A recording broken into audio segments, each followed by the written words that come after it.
Hello to all our growth group leaders. I appreciate you taking the time to watch our weekly video.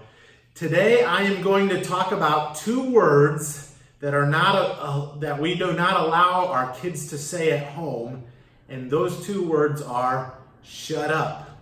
Sometimes there is value to shutting up as the growth group leader. In fact, there is sometimes value in helping certain members of your group to learn to listen and be quiet. Listening has tremendous value in any small group. I'd like to share with you a couple verses that just emphasize this before I give some practical advice. But the first is Proverbs 18:13. He who answers before listening, that is his folly and his shame. And then Proverbs 10:19. When words are many, sin is not absent, but he who holds his tongue is wise. It is sometimes wise to hold our tongue, to allow silence, to allow a time where people can begin to sit with their thoughts, so to speak. There's at least two benefits to this. One is it gives people time to understand and to grasp an issue. Sometimes it's just intellectually. It gives people time to wrestle with it in their own thoughts. But second is emotionally.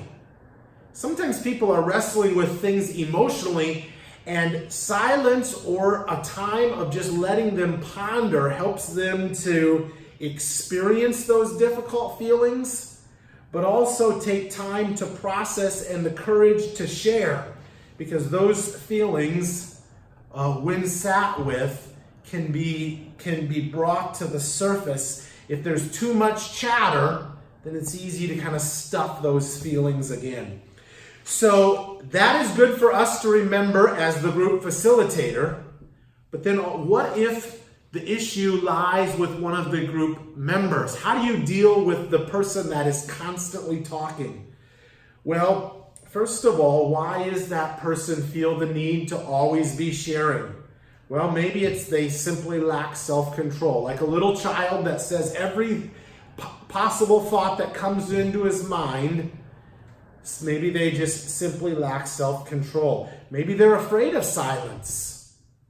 Afraid of what silence can bring. The fact that we have to deal with those things that are inside of us. Maybe that person thinks it makes them look spiritual. If they have an answer to every question and to be able to give it immediately. Or maybe the person is simply a needy person. They come with a lot of needs and they look for this group to provide more than what it really should be able to provide. And then some want to have just this idea of a parental role.